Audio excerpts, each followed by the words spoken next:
नमस्कार दोस्तों, आप सभी का बहुत बहुत स्वागत करते हैं साहित्य संवेदना के इस मंच पे। हिंदी साहित्य का कोई भी पेपर हो, आगामी एग्ज़ाम जो भी है, जैसे कि ईएमआरएस का टीजीटी पीजीटी वाला एग्ज़ाम हो गया, DSSS का टीजीटी पीजीटी या बिहार का टीजीटी पीजीटी हो, इसके अलावा यूजीसी नेट वाला जो हिंदी साहित्य का पेपर है, उन सभी एग्ज़ामों को ध्यान में रखते हुए आप सभी के लिए इस पे श्रृंखला लाया गया है इस चैनल के माध्यम से। आप सभी से बस इतना निवेदन रहेगा कि आप जब भी इस वीडियो को देखें तो कलम और कॉपी लेकर बैठें और उसको नोट डाउन करें और उसको बार बार पढ़ें, रिवीजन करें। हरिवंश राय बच्चन जी एक कविता में लिखते हैं कि मदिरा ले जाने को घर से चलता है पीने वाला, किस पथ जाऊं असमंजस में है वह भोला भाला, अलग अलग पथ बतलाते सब पर मैं यह बतलाता हूँ, राह पकड़ तू एक चला चल पा जाएगा मधुशाला, राह पकड़ तू एक चला चल पा जाएगा मधुशाला। दोस्तों, आप सभी अपने उद्देश्यों के प्रति एकनिष्ठ होकर पढ़ाई में लगे रहिए। साहित्य संवेदना का यह मंच आप सभी के साथ लगातार खड़ा रहेगा, यह आपको विश्वास दिलाते हैं। आइए आज हम लोग अपना जो शीर्षक है, जिस टॉपिक पे बात करने वाले हैं, उसको शुरू करते हैं। आज हम लोग सूफी काव्य धारा के बारे में पढ़ेंगे, जिसे प्रेम मार्गी शाखा भी कहा जाता है। पहला प्रश्न आप सभी के सामने है, सोफिया शब्द का अर्थ आपको बताना है। ऑप्शन है ऊन, पंक्ति, चबूतरा, विद्या। दोस्तों, इस प्रश्न का जो सही उत्तर होगा विद्या होगा, अर्थात सोफिया जो शब्द है उसका अर्थ विद्या होता है। इसके अलावा और भी जितना यहाँ पे चारों ऑप्शन है उन सभी को भी आप देखेंगे। जैसे सूफा का अर्थ चबूतरा होता है, सफ़ा का अर्थ पवित्र या निर्मल होता है, सफ़ मतलब पंक्ति होता है और सूफ का अर्थ ऊन होता है। लेकिन जब सोफिया का यहाँ पे प्रश्न दिया हुआ है तो यहाँ पे विद्या हो जाएगा। आइए हम लोग दूसरे सवाल की तरफ आगे बढ़ते हैं। दूसरा सवाल आप सभी के सामने है, मृगावती के लेखक कुतुबन को प्रेम मार्गी शाखा का प्रथम कवि किसने माना है? मृगावती जो है इसके लेखक हैं कुतुबन, और इसको प्रेम मार्गी शाखा का प्रथम कवि किसने मानते हैं? कौन ऐसे इतिहासकार हैं जिन्होंने माना है? ऑप्शन देखिएगा, राम कुमार वर्मा, हजारी प्रसाद द्विवेदी, आचार्य रामचंद्र शुक्ल और गणपति चंद्र गुप्त। इस प्रश्न का जो सही उत्तर होगा आचार्य रामचंद्र शुक्ल। आचार्य रामचंद्र शुक्ल के अलावा जितने भी ऑप्शन हैं उसमें भी आप देख लेंगे। जैसे राम कुमार वर्मा चंदायन को प्रेम मार्गी शाखा का प्रथम रचना मानते हैं, जो कि 1379 में प्रकाशित हुआ और मुल्ला दाऊद का है चंदायन। और दूसरा हजारी प्रसाद द्विवेदी जो हैं ईश्वरी दास के रचना सत्यवती कथा को प्रेम मार्गी शाखा का प्रथम रचना मानते हैं, काव्य मानते हैं। उसके अलावा जो एक और रचना आता है हंसावली, जिसे गणपति चंद्रगुप्त जी ने उसे सूफी काव्य धारा का प्रथम काव्य माना है, जिसका प्रकाशन वर्ष आप याद रखेंगे 1370 आता है। तो आइए अगले प्रश्न की ओर। अगला जो प्रश्न है वो है, मुल्ला दाऊद की रचना चंदायन को लोर कहा या लोर कथा किसने नाम दिया है? ये आपको बताना है। ऑप्शन है आचार्य रामचंद्र शुक्ल, माता प्रसाद गुप्त, बच्चन सिंह और गणपति चंद्र गुप्त। आपको ध्यान रखना है कि ये जो चंदायन है इसका प्रकाशन वर्ष 1379 है और इसको राम कुमार वर्मा ने सूफी काव्य धारा का प्रथम रचना इसको मानते हैं। और इसके बारे में लोर कहा या लोर कथा जो है, माता प्रसाद गुप्त जी इन्होंने इसको लोर कहा या लोर कथा नाम से इन्होंने इसको अभिहित किया है, इसको बताया है। तो इस प्रश्न का जो सही उत्तर होगा वो ख होगा, यानी कि दूसरा जो ऑप्शन है वो बिल्कुल सही है। आप आते हैं अगले प्रश्न की ओर, जो पद्मावत में माया प्रतीक के रूप में आया है, यह किस पात्र का प्रतीकार्थ है? जो पद्मावत है ये आप लोग जानते हैं कि जायसी जी का रचना है और ये 1540 ईस्वी में प्रकाशित हुआ था। और इसमें जितने भी पात्र हैं उनको प्रतीक के रूप में भी माना जाता है। तो यहाँ पे जो प्रश्न है वो माया शब्द किस पात्र के बारे में आया है, तो ये पूछा गया है। तो इसमें ऑप्शन है नागमती, राघव चेतन, हीरामन तोता, अलाउद्दीन। सबसे पहले इससे संबंधित जो एक पंक्ति आता है जो पद्मावत से ही लिया गया है, उसको आप लोग ध्यान रखेंगे, उसको आप लोग नोट कर लेंगे। तन चितौर मन राजा किन्हा, हिय सिंहल बुद्धि पद्मिनी चिन्हा, गुरु सुआ जय पंथ दिखावा, बिन गुरु ज्ञान निर्गुण पावा, नागमती यह दुनिया धंधा, बाँचा सोई न एहि चित बंधा, राघव दूत सोई संतानु, माया अलाउद्दीन सुल्तानु, प्रेम कथा यही भांति विचारहूँ, बुझी लेहि जौ बुझे पारहूँ। तो ये जो पंक्ति है इसको जब आप याद कर लेंगे तो इसमें देखेंगे कि अलाउद्दीन जो है उसको माया के रूप में यहाँ पे दिखाया गया है। तो ऐसे में ये इस प्रश्न का जो चौथा ऑप्शन है वो बिल्कुल सही हो जाएगा। अलाउद्दीन को माया के रूप में यहाँ पे बताया गया है। इसके अलावा इसमें जो और ऑप्शन है जैसे नागमती हैं, तो नागमती को सांसारिक बुद्धि के रूप में दिखाया जाता है, राघव चेतन को शैतान के रूप में दिखाया जाता है, हीरामन तोता है जिसको सुआ नाम से भी कई बार बताया जाता है, ये जो है उसमें गुरु के रूप में आया है। आते हैं हम लोग अगले प्रश्न की ओर। पांचवा जो प्रश्न है आप सभी के सामने है, इसमें बताया इस प्रश्न है राजकुमार ऋतुपर्ण किस प्रेमाख्यानक काव्य का पात्र है। जो ऋतुपर्ण है वो किस सूफी काव्य जो रचना है उसमें किसका पात्र है, तो इसमें आप ध्यान रखेंगे। ऑप्शन है आपके सामने सत्यवती कथा, मृगावती, रूपमंजरी और मधुमालती। इसमें जो सत्यवती कथा है इसका आप ध्यान रखेंगे ईश्वरी दास के द्वारा यह लिखा गया है और इसको हजारी प्रसाद द्विवेदी ने इसको सूफी काव्यधारा का प्रथम कवि मानते हैं ईश्वरी दास को। और ये प्रकाशन वर्ष इसका देखेंगे तो इसका प्रकाशन वर्ष जो है वो 1501 में है। इसमें आप लोग दो मुख्य पात्र जो हैं वो एक तो सत्यवती हैं और दूसरा ऋतुपर्ण है। इससे कई बार प्रश्न यह बनाया जा चुका है, इसलिए इसको आप लोग ध्यान रखेंगे। इसके बारे में एक तथ्य और आप लोग ध्यान रखेंगे कि जो सत्यवती कथा है उसको आचार्य रामचंद्र शुक्ल प्रेमाख्यान भक्ति काल के कह सकते हैं कि भक्ति काल के किसी भी धारा में उसको स्थान नहीं देते हैं इस रचना को। और उसी रचना को हजारी प्रसाद द्विवेदी जब आते हैं, जब इतिहास अपना लिखते हैं, तो उसमें उन्होंने सूफी काव्य धारा का प्रथम काव्य के रूप में उसे स्वीकार किया है। आते हैं हम लोग अब अगले प्रश्न की ओर। आप लोग इन सारे तथ्यों को एक बार अपने कॉपी में ज़रूर नोट करेंगे, ध्यान रखेंगे।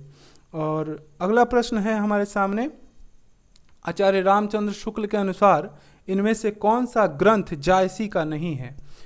जायसी का कौन सा ग्रंथ नहीं है, ये जो प्रश्न है, वैसे तो जायसी का आप देखेंगे कि 6-7 रचनाएं जो हैं आपको अलग अलग किताबों में मिल जाती हैं, लेकिन आचार्य रामचंद्र शुक्ल जो हैं वो अब जब हिंदी साहित्य का इतिहास लिखते हैं तो उसमें केवल 3 रचनाओं को ही उन्होंने बताया है। उसमें आखिरी कलाम, पद्मावत और अखरावट। आखिरी कलाम, पद्मावत और अखरावट 3 रचनाएं हैं जिसे उन्होंने बताया है कि ये जायसी की रचनाएं हैं। और बाकी जो कन्हावत, कहरानामा, ये सब जो रचनाएं आपको सुनने में आता है, आप देखते हैं, वो सब उन सब रचनाओं को आचार्य रामचंद्र शुक्ल उसको नहीं मानते हैं। तो इस प्रश्न का जो सही उत्तर होगा वो कहरानामा होगा। इन सभी रचनाओं की कुछ कुछ विशेषताएं भी हैं, आप लोग उसको भी ध्यान रखेंगे। जैसे आखिरी कलाम है तो आखिरी कलाम में कयामत का वर्णन आपको मिल जाता है, बाबर की प्रशंसा मिल जाती है। जो कहरनामा है इसमें कहरवा शैली का प्रयोग मिलता है आपको। पद्मावत है, इसका जो आप देखेंगे कि नागमती वियोग खंड इससे संबंधित है, 1540 इसका प्रकाशन वर्ष है। उसी तरह अखरावट जो रचना है इसमें वर्णमाला के जितने भी वर्ण होते हैं उनसे संबंधित जो सिद्धांत बनाकर सूफी दर्शन के संबंध में उसमें बताया गया है। आते हैं अगले प्रश्न की ओर। 7वां प्रश्न जो है आप सभी के सामने है। इसमें यह प्रश्न है, अग्रांकित रचनाओं को प्रकाशन वर्ष के अनुसार सजाइए। अब जितनी भी रचनाएं यहाँ पे आप लोगों को दिख रही है, मृगावती, पद्मावत, चंदायन, हंसावली, इसमें इन सारी रचनाओं को कई बार ये प्रश्न बनाया जाता है, जितने भी प्रमुख रचनाएं हैं उनको दे दिया जाता है और आपसे बताया जाता है कि इसको कालक्रम के अनुसार इसको सजाइए।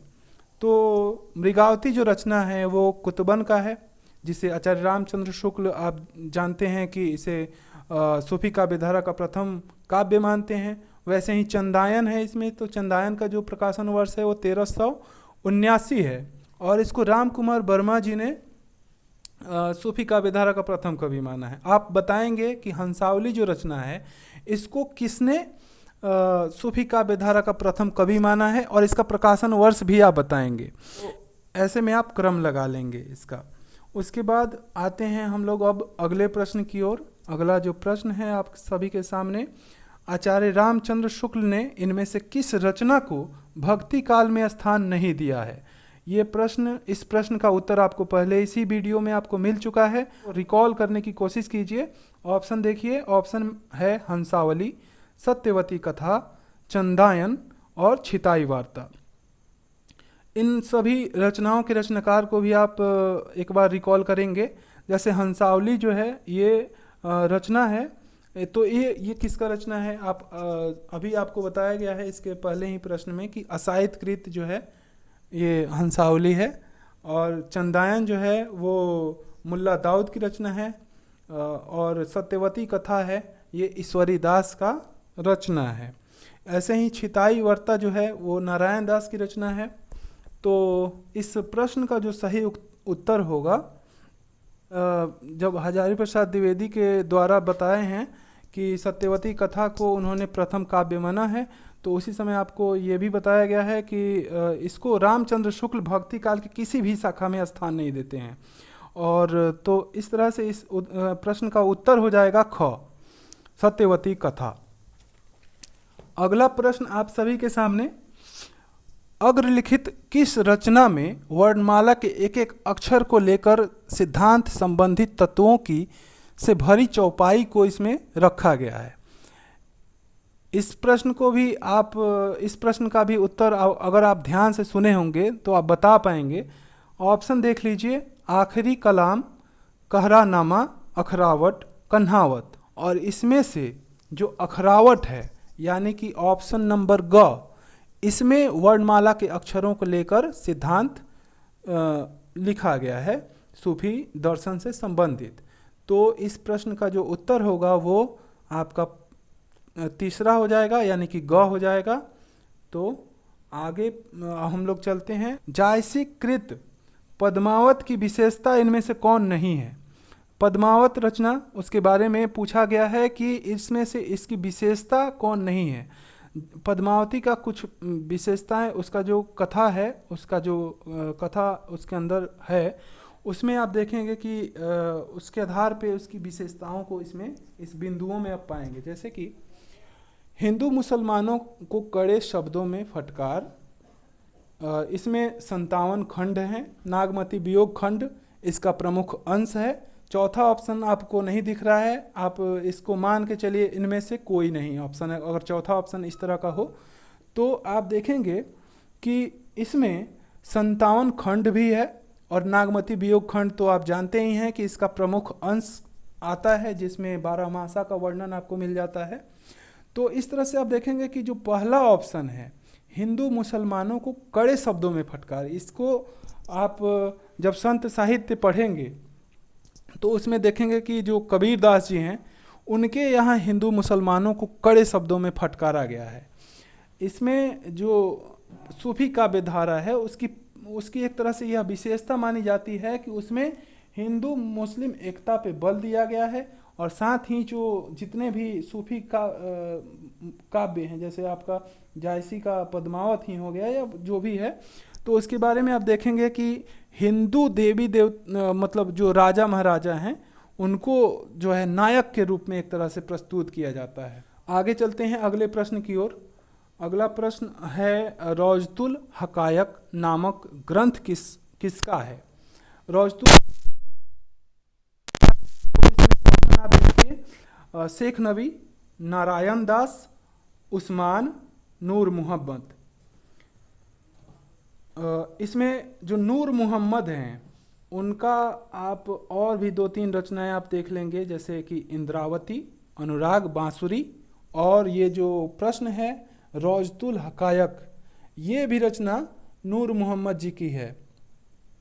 इसमें आप देखेंगे कि जो ये नूर मोहम्मद हैं, इनके बारे में आचार्य रामचंद्र शुक्ल जी कहते हैं कि जो सूफी काव्य धारा है, यहीं पे उसके अखंडित परंपरा का अंत मान लेना चाहिए। अर्थात आप कभी भी कोई भी प्रश्न या फिर जैसे क्रम वाला प्रश्न अगर आपसे पूछ लिया जाए कि इसमें से क्रम लगाइए, तो आप नूर मोहम्मद को ध्यान रखेंगे कि ये सूफी काव्य धारा में अंतिम कवि के रूप में आते हैं। तो इनकी जो भी रचनाएं हैं, अनुराग बांसुरी हो गया, इंद्रावती हो गया या रौजतुल हकायक हो गया, तो ये जो रचना है इसको आप जो है अंतिम ऑप्शन के रूप में रखेंगे। जब इंद्रावती रहे, अनुराग बांसुरी रहे या रौजतुल हकायक रहे, उसको अंतिम ऑप्शन में रखेंगे, तो आपका जो है प्रश्न उस तरह से सही हो पाएगा। तो इस तरह से इस प्रश्न का जो सही उत्तर होगा वो नूर मोहम्मद, यानी कि ऑप्शन नंबर घ इसका सही उत्तर है। आइए हम लोग अगले प्रश्न की ओर चलते हैं। अगला प्रश्न है, ज्ञानदीप के लेखक कौन है? ज्ञानदीप के लेखक, ये भी एक सूफी काव्य धारा का काव्य है, काव्य ग्रंथ है। इसमें ऑप्शन है नूर मोहम्मद, मुकुंद सिंह, शेख नबी और कासिम शाह। अभी आपने देखा नूर मोहम्मद की 3 रचनाएं, उसको भी आप रिकॉल करेंगे। उसके अलावा कासिम शाह हैं, शेख नबी हैं, तो इसमें और मुकुंद सिंह हैं। इसमें जो ऑप्शन नंबर घ है, ग 3 नंबर, शेख नबी, इस ज्ञानदीप के जो रचयिता हैं वो शेख नबी जी हैं। तो इस प्रश्न का सही उत्तर ग हो जाएगा। आते हैं हम लोग अब अगले प्रश्न की तरफ। आइए, प्रश्न है, ताराचंद किस प्रेमाख्यानक काव्य का पात्र है? जो ताराचंद हैं, ये आप देखेंगे कि इनके साथ प्रेमा और ताराचंद और दो जो नाम आता है, एक है मनोहर और दूसरा है मधुमालती। ये 4 पात्र जो हैं, मधुमालती जो रचना है उसके ये चारों प्रमुख पात्र के रूप में आते हैं। तो इस ऑप्शन में देखेंगे तो चौथा जो ऑप्शन होगा मधुमालती, इस प्रश्न का सही उत्तर हो जाएगा मधुमालती। लेकिन इसमें थोड़ा सा और चीज़, कुछ जो तथ्य है उसको ध्यान रखेंगे आप। मधुमालती जो है वो 1545 में प्रकाशित होती है। यह मंझन के द्वारा लिखी गई कृति है और इसमें जो है बहु विवाह, यानी कि सूफी काव्य धारा का और भी जो भी ग्रंथ आप पढ़ते हैं तो उसमें कोई एक राजा होता है, वो 2-3 शादियां कर लेता है, तो उस तरह से उसमें कथा गढ़ा गया है। लेकिन ये जो रचना है, इसमें जो नायक होता है उसमें क्या है कि वो एक ही स्त्री से विवाह करता है, वो चाहे मनोहर हो, मनोहर और मधुमालती का इसमें जोड़ी है, और साथ ही प्रेमा और ताराचंद हैं, ये दोनों प्रेमी प्रेमिका हैं। तो इस तरह से आप इसको भी ध्यान रखेंगे। इस पे एक और प्रश्न, महत्वपूर्ण प्रश्न बन जाता है कि जो सूफी काव्य का कौन सा काव्य है जिसमें जो है 2 समानांतर प्रेम को दर्शाया गया है, 2 समानांतर जोड़ी यहाँ पे यही, तो उसका भी उत्तर जो है मधुमालती हो जाता है। इस तरह से इस प्रश्न का जो सही उत्तर होगा वो मधुमालती होगा। आते हैं हम लोग अगले प्रश्न की तरफ।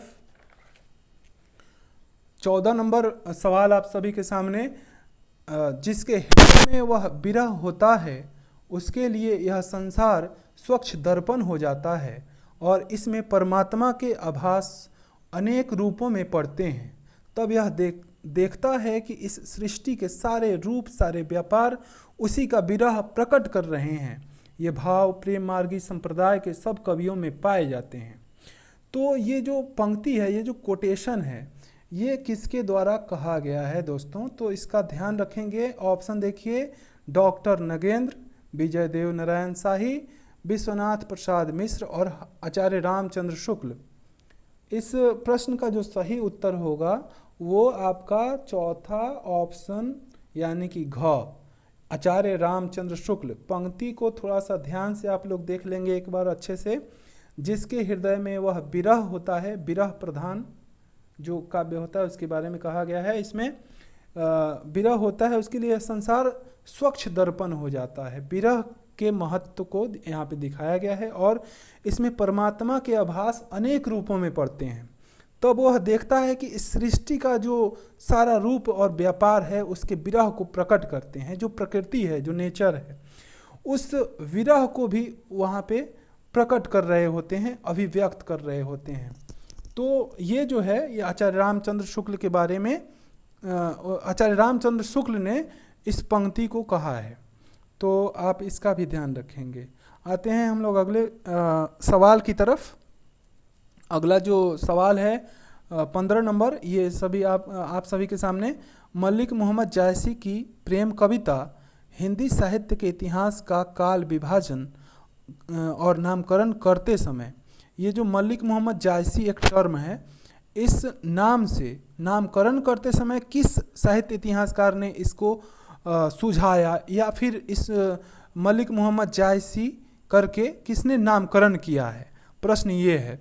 तो इस ऑप्शन में देखेंगे आचार्य रामचंद्र शुक्ल, डॉक्टर नगेंद्र, सुनीति कुमार चटर्जी और जॉर्ज ग्रियर्सन। तो इस प्रश्न का सही उत्तर होगा जॉर्ज ग्रियर्सन। आचार्य रामचंद्र शुक्ल जब नामकरण करते हैं तो आदिकाल को वीर गाथा काल कहते हैं, भक्ति काल को उन्होंने 2 भागों में बांटा है, जिसे पूर्व मध्यकाल और उत्तर मध्यकाल करके। तो उत्तर मध्यकाल को रीति काल कहते हैं, पूर्व मध्यकाल को भक्ति काल कहते हैं, और आधुनिक काल को शुक्ल जी ने गद्य काल कहा है। और ग्रियर्सन जो हैं ये मलिक मोहम्मद जायसी की प्रेम कविता करके एक उसमें नामकरण करते समय उन्होंने इस क्रम को रखा है। तो इसको भी आप ध्यान में रखेंगे। अगला जो प्रश्न है आप सभी के सामने, हिंदू हृदय और मुसलमान आमने सामने करके अजनबीपन मिटाने वालों में इन्हीं का नाम लेना पड़ेगा। मलिक मोहम्मद जायसी के संबंध में उपयुक्त कथन किस साहित्य इतिहासकार का है? आपको ध्यान रखना होगा कि जो आचार्य रामचंद्र शुक्ल जी हैं, उन्होंने कबीर के बारे में जब लिखा तो उन्होंने बताया कि कबीर के यहाँ हिंदू और मुसलमान को फटकारा गया है। जबकि जब जायसी के बारे में उन्होंने लिखा है तो वो बताते हैं कि हिंदू मुस्लिम की जो एकता है वहाँ पे उस पर काफ़ी उन्होंने बल दिया है और उसको आमने सामने करके एक तरह से रखा है। तो ये जो प्रश्न है इसका सही जो उत्तर होगा आचार्य रामचंद्र शुक्ल होगा। अर्थात आप देखेंगे इसमें ऑप्शन ख जो है उसमें आचार्य रामचंद्र शुक्ल नाम दिया हुआ है। तो इसका 16 नंबर जो प्रश्न है इसका उत्तर हो जाएगा ख।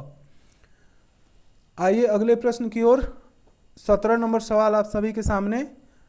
पंक्ति है कि तब घर में बैठे रहें नाहीं हाट बाजार, मधुमालती मृगावती पोथी दोए उचार। इस पंक्ति के लेखक कौन है? तो ये जो है इसमें यह बताया गया है कि मधुमालती और मृगावती ऐसी रचना है जब एक समय था जब हम अपने घर में बैठ के उसका पाठ किया करते थे। ये कई बार ये प्रीवियस ईयर क्वेश्चन के रूप में आपको मिल जाएगा। जब आप इसका सेट बनाएंगे तो आपको मिलेगा ये पंक्ति। तो इसमें अब ऑप्शन देखिए, जगन्नाथ दास रत्नाकर, श्याम सुंदर दास, बनारसी दास और शिव प्रसाद सिंह। इस प्रश्न का जो सही उत्तर होगा वो बनारसी दास अपने कथा नामक आत्मकथा में इसको उन्होंने लिखा है।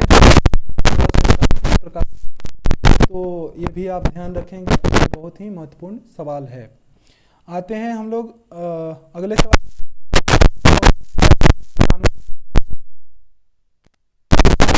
चार प्रभावों में इनमें से कौन सा विकल्प सही नहीं है?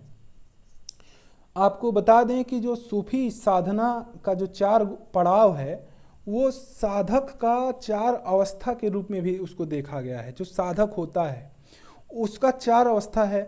उसमें आप देखेंगे कि और यहाँ दूसरा ऑप्शन आपको दिख रहा है मलकत। ये मलकत जो होगा मलकत नहीं होगा। यहाँ पे तरीकत, शरीयत, मारिफत और हकीकत। हकीकत जो है वो आपका इस 3 के अलावा चौथा जो वहाँ पे पड़ाव के रूप में आप देख सकते हैं या फिर अवस्था के रूप में वो हकीकत होगा। यानी कि इस प्रश्न का जो सही उत्तर होगा वो ख होगा। यानी कि मलकत जो है उस 4 पड़ाव में से मलकत नहीं आता है। मलकत नाम का कोई चीज़ नहीं होता है। आते हैं हम लोग अगले सवाल की ओर। अगला सभी आपको रचनाएं दी हुई हैं और रचनाकार का नाम दिया हुआ है, इसको मिलान करना है। ये देखिए यहाँ पे पहला जो रचना है मृगावती, दूसरा है चित्रावली, हंस जवाहिर, अनुराग बांसुरी। आप सभी इन रचनाओं से कुछ देर पहले इसको सुने होंगे। आप देखेंगे कि जो मृगावती है वो कुतुबन की रचना है। प्रकाशन वर्ष अगर आपको याद हो तो आप कमेंट कर सकते हैं। उसके अलावा जो चित्रावली है उसमें वो चौथा ऑप्शन यानी कि उस्मान का है, हंस जवाहिर कासिम शाह जी का है, और अनुराग बांसुरी जो है वो नूर मोहम्मद का है। नूर मोहम्मद की 3 रचनाओं को आपसे साझा किया गया है। एक हो गया रौजतुल हकायक, दूसरा अनुराग बांसुरी जो यहाँ पे दिया हुआ है, और तीसरा कौन सा रचना उनका होगा ये आप इसको भी आप बताएंगे। तो इसके साथ ही आगे बढ़ते चलते हैं हम लोग। अगला सवाल भी, ये भी सवाल जो है 20 नंबर, ये भी, इसमें भी आपको मिलान करना है। इसमें पात्र और प्रतीक के रूप में जो उनको बताया गया है उसको मिलान करना है। जो भी आपको पंक्ति इसके संदर्भ में बताया गया है उसको आप ज़रूर 2-3 बार उसको देख के याद कर लेंगे। और चलिए इस प्रश्न को हम लोग हल करते हैं। नागमती, राघव चेतन, सिंहल और सुआ जो कि तोता है हीरामन नाम का, उसके बारे में सामने वाला जो सुमेलित करना है वो ऑप्शन है हृदय, गुरु, माया, शैतान, संसारिक बुद्धि। तो आप ध्यान रखेंगे यहाँ पे नागमती सब दुनिया धंधा करके आपके ऑप्शन में आया था। दुनिया धंधा, दुनिया जो है वो संसारिक बुद्धि से आप जोड़ सकते हैं वहाँ से। राघव चेतन जो है वो शैतान के रूप में आता है, और सिंहल जो आता है वो हृदय के रूप में आता है, और जो सुगा है तोता जो है हीरामन तोता वो गुरु के रूप में आता है। तो इस तरह से आप इसको मिलान करेंगे। इसके अलावा आप ध्यान रखेंगे कि जो रत्नसेन है वो मन का प्रतीक उसमें माना गया है, और उसे आत्मा या मन का प्रतीक के रूप में हम लोग देखते हैं। तो इस तरह से इस प्रश्न को आप हल करेंगे, इसको मिलान करेंगे। अगला जो प्रश्न है आपके सभी के सामने वो है 21 नंबर।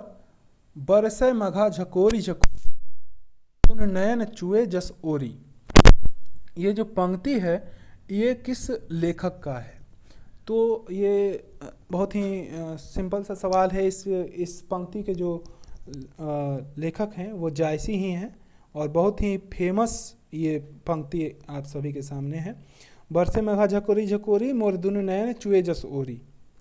तो इस प्रश्न का जो सही उत्तर होगा वो ख हो जाएगा। अगला प्रश्न आप सभी के सामने, जायसी की काव्य भाषा क्या है? अब जायसी जो हैं वो अवधि में, अब चूँकि जानते हैं आप सभी कि सूफी काव्य धारा जो है वो पूरा का पूरा अवधि भाषा में चलता है। कई बार ये प्रश्न पूछ लिया जाता है कि जो इनमें से कौन ऐसे कवि हैं जिन्होंने केवल अवधि में लिखा है। ऑप्शन में अगर कृष्ण भक्ति शाखा का कोई भी कवि हो या फिर राम भक्ति शाखा कोई भी कवि हो और उसमें मान लीजिए जायसी का नाम हो, तो आप सूफी काव्य धारा को ध्यान में रखेंगे कि इसमें ज़्यादातर रचनाएं जो हैं वो, और उसमें मुख्य रूप से जायसी जो हैं वो अवधि में ही केवल लिखे हैं, केवल अवधि में। तो इस प्रश्न का जो सही उत्तर होगा वो ग हो जाएगा, अवधि। अगला प्रश्न है आप सभी के सामने, निम्नलिखित में से कौन सी रचना जायसी की नहीं है? ये आखिरी कलाम, पद्मावत, मधुमालती, अखरावट। इसमें जो ग है ऑप्शन मधुमालती, ये रचना मंझन की है और ये 1545 ईस्वी में आई थी। तो आप ध्यान रखेंगे कि इसका जो सही उत्तर हो जाएगा वो मधुमालती हो जाएगा। बाकी इसके अलावा जो भी 3 रचनाएं हैं, आखिरी कलाम, पद्मावत और अखरावट, ये जायसी की रचनाएं हैं, जबकि मधुमालती जो है वो मंझन की रचना है। अगला प्रश्न आप सभी के सामने, नागमती वियोग खंड किस मास से यानी किस महीने से शुरू होता है? उसमें 12 मासा का वर्णन आप लोग जानते हैं कि मिलता है।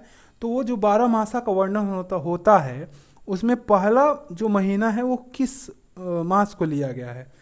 ऑप्शन है फागुन, सावन, आषाढ़, भादो। इस प्रश्न का सही उत्तर होगा आषाढ़, अर्थात क्वेश्चन ऑप्शन नंबर ख सही उत्तर इसका आषाढ़ होगा। आइए अगला प्रश्न हम लोग देखते हैं। अगला प्रश्न है, आचार्य रामचंद्र शुक्ल ने प्रेमाख्यानक काव्य परंपरा का पहला रचना किसे माना है? आचार्य रामचंद्र शुक्ल जो है वो मृगावती को मानते हैं, और मृगावती आप लोग जानते हैं कि कुतुबन जी की रचना है। तो ये इस प्रश्न का जो सही उत्तर होगा वो ख होगा। आते हैं फिर अगले प्रश्न की तरफ बढ़ते हैं। हिंदी भाषा में रचना करने पर किस सूफी कवि को मुसलमानों का उपलम्भ सुनना पड़ा था?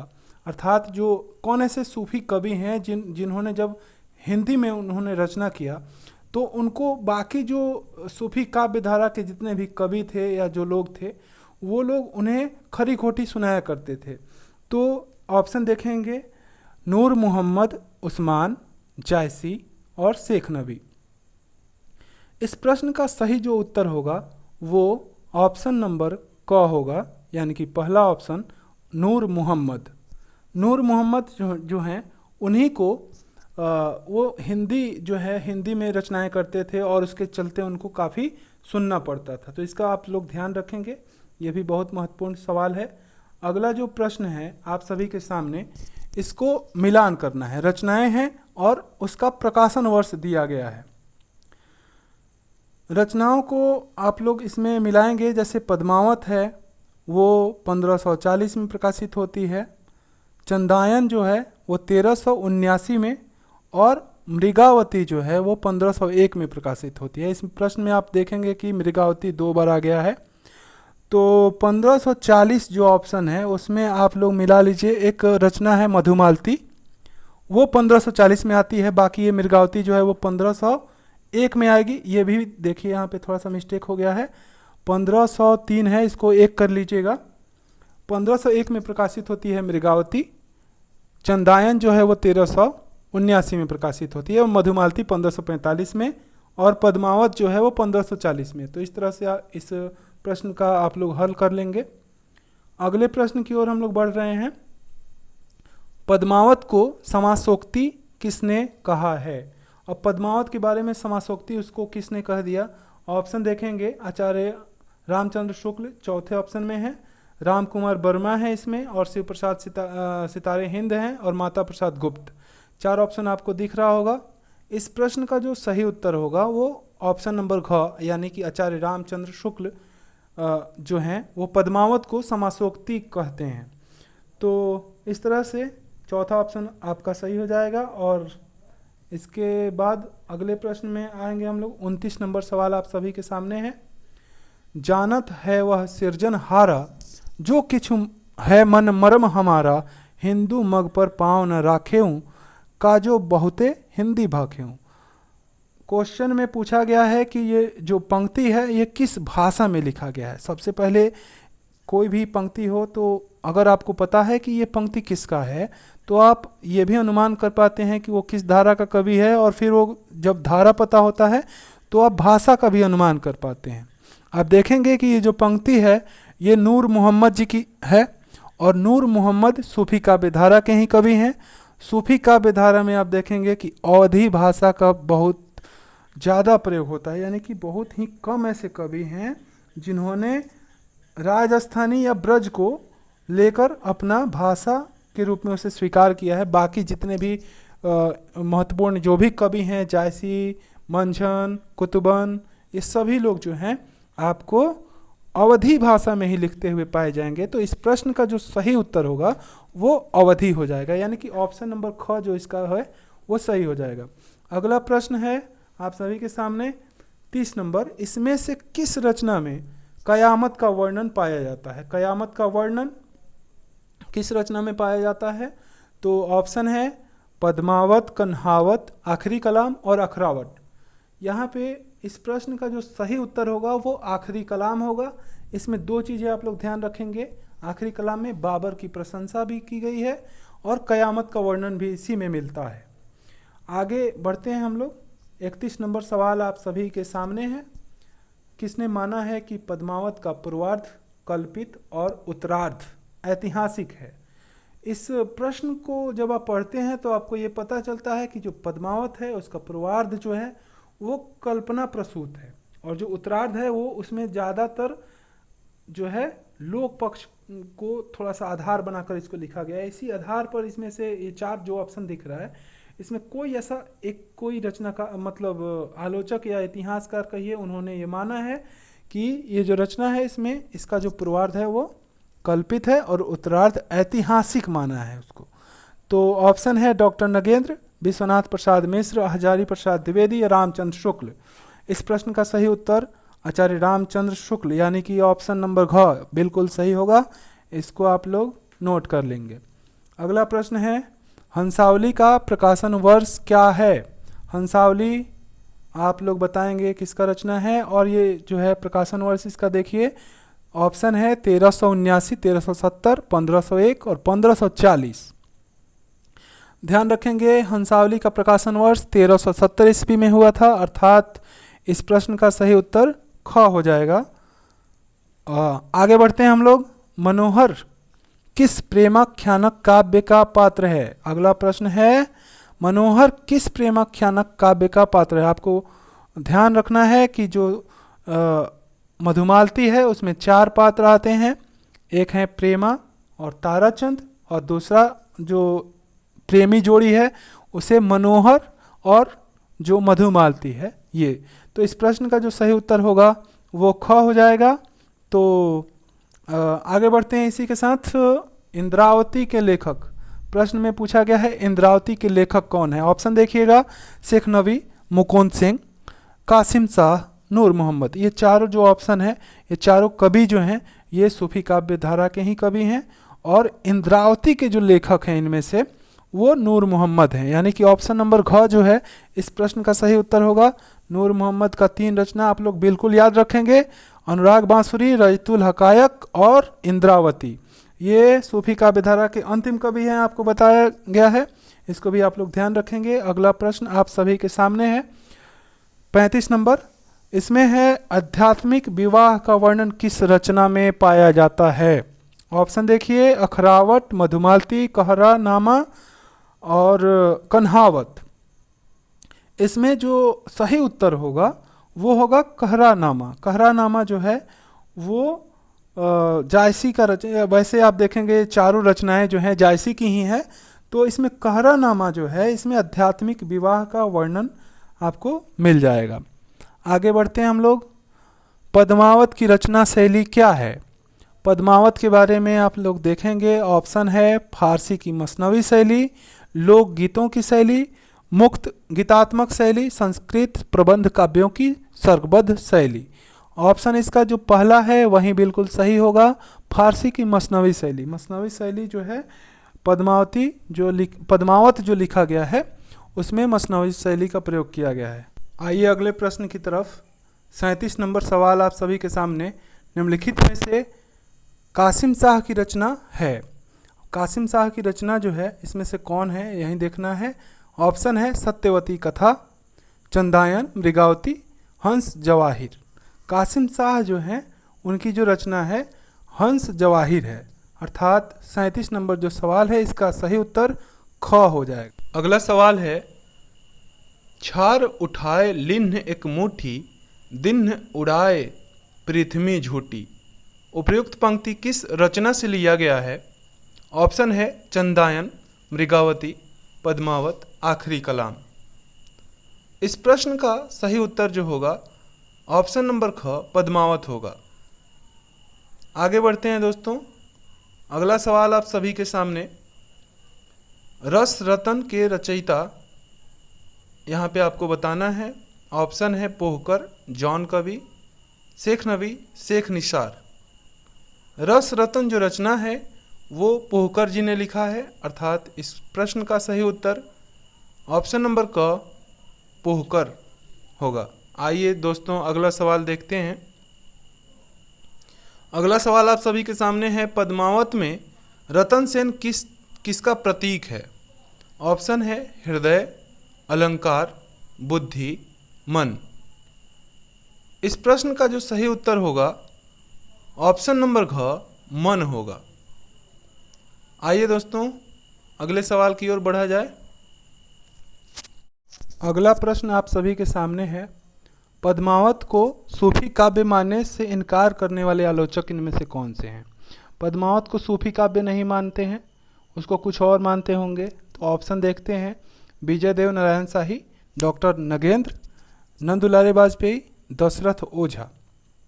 इस प्रश्न का जो सही उत्तर होगा वो ऑप्शन नंबर क यानी कि विजय देव नारायण शाही जो हैं पद्मावत को अकेली अपने तरह का ट्रैजिक कृति इसको मानते हैं। ट्रैजिक कृति, ये सवाल अलग से भी बन सकता है कि पद्मावत को ट्रैजिक कृति किसने माना है, तो इसका ध्यान रखेंगे आप। और चलिए आगे बढ़ते हैं। अगला जो सवाल है आप सभी के सामने, कौन सा कथन असत्य है। इसमें सत्य कथन को चुनना है, असत्य नहीं, सत्य कथन को चुनना है। ऑप्शन है, सफा शब्द का अर्थ ऊन होता है। दूसरा ऑप्शन, ज्ञानदीप के रचनाकार उस्मान हैं। सूफी दर्शन या काव्य में परमात्मा को स्त्री तथा आत्मा को पुरुष रूप में अपनाया गया है, या इनमें से कोई नहीं। इस प्रश्न का जो सही उत्तर होगा वो ऑप्शन नंबर ग होगा, अर्थात सूफी दर्शन में परमात्मा को स्त्री के रूप में तथा आत्मा को पुरुष के रूप में अपनाया जाता है। बाकी जो ऑप्शन हैं सभी के सभी असंगत हैं। अगला प्रश्न आप सभी के सामने, नल दमयंती किसकी रचना है। नल दमयंती, ऑप्शन देखिएगा, शेख नबी, नरपति व्यास, कासिम शाह, नूर मोहम्मद। नल दमयंती जो रचना है वो नरपति व्यास जी का है, यानी कि इस प्रश्न का जो सही उत्तर होगा ऑप्शन नंबर 2 ख यानी कि नरपति व्यास। आते हैं अगले सवाल की तरफ, रूप मंजरी किसकी रचना है। ये भी जो रचना है इसके बारे में आपको बताना है। इसका भाषा भी आप लोग ध्यान में रखेंगे। रूप मंजरी जो है वो ब्रजभाषा में लिखा गया है। और ऑप्शन देखिए, नारायण दास, आलम, नंददास और कुशल लाभ। इस प्रश्न का जो सही उत्तर होगा वो नंददास, यानी कि ऑप्शन नंबर ग इसका सही उत्तर है। रूप मंजरी के लेखक नंददास जी हैं। आते हैं अगले सवाल की तरफ। पंक्ति है, फिर रोई कोई नहीं बोला, आधी रात विहंगम बोला। इस जो पंक्ति है, यह जो पंक्ति है ये किस लेखक का है। ऑप्शन है मंझन, ईश्वरीदास, कुतुबन, जायसी। इस प्रश्न का जो सही उत्तर होगा ऑप्शन नंबर घ यानी कि जायसी के द्वारा इस पंक्ति को लिखा गया है। आते हैं अगले सवाल की तरफ। 46 नंबर प्रश्न जो है आप सभी के सामने है। इश्क हकीकी शब्द या जो ये जो पद है, इस पद का अर्थ बताना है आपको। ऑप्शन देखिएगा, अलौकिक प्रेम, लौकिक प्रेम, राजसी प्रेम, तामसी प्रेम। सूफी काव्य धारा में जो है उसमें बताया जाता है कि इश्क मजाजी से लेकर इश्क हकीकी तक पहुंचने की जो यात्रा है उसी को आत्मसात करना होता है, उसी को अपनाना होता है। तो ये जो इश्क हकीकी है इसका अर्थ जो है यहाँ पे अलौकिक प्रेम के रूप में आता है। और अलौकिक प्रेम यानी कि परमात्मा से जो मिलन का बात होता है यहाँ पे वही इसका अर्थ है। इसके अलावा जो इश्क मजाजी है वो इहलौकिकता के बारे में होता है, यानी कि जो सांसारिकता है उससे संबंधित होता है। आइए अगले सवाल को देखते हैं। अगला सवाल है, नल चरित्र के लेखक हैं। ऑप्शन है आलम, मंझन, गणपति, मुकुंद सिंह। इस प्रश्न का जो सही उत्तर होगा वो मुकुंद सिंह होगा, यानी कि इस प्रश्न का ऑप्शन नंबर घ बिल्कुल सही है। आइए अब आगे बढ़ते हैं। हिंदी के कौन कवि हैं जिन्होंने प्रथमतः यानी कि पहली बार फारसी का जो लैले मजनू आख्यान है उसको लेकर लैले मजनू काव्य की रचना इन्होंने किया है। ऑप्शन देखिएगा, मंझन, मुल्ला दाऊद, जॉन कवि और चौथा ऑप्शन है देव। इस प्रश्न का जो सही उत्तर होगा ऑप्शन नंबर जो 3 में दिख रहा है, जॉन कवि। जॉन कवि जो हैं सूफी काव्य धारा के ऐसे रचनाकार हैं जिन्होंने सबसे अधिक मात्रा में, मात्रा का जब बात करेंगे तो सबसे अधिक मात्रा में इन्होंने रचनाएं की हैं, यानी कि सूफी काव्य लिखा है। इस मायने में इनका नाम भी आता है। आते हैं अगले सवाल की तरफ। पद्मावत में पद्मावती किसका प्रतीक है? अब पद्मावत में जो पद्मावती है, जो मुख्य चरित्र के रूप में आती है, ये जो है यहाँ पे परमात्मा की प्रतीक के रूप में आती है। यानी कि इस प्रश्न का जो सही उत्तर होगा क होगा। इसमें श्रद्धा या सात्विक बुद्धि भी इसको बोला जाता है, जिसको परमात्मा के रूप में देखा गया है। इसके अलावा बाकी जो तीनों ऑप्शन हैं वो असंगत हैं। ये दोस्तों आज का जो अंतिम सवाल है 50 नंबर आप सभी के सामने है।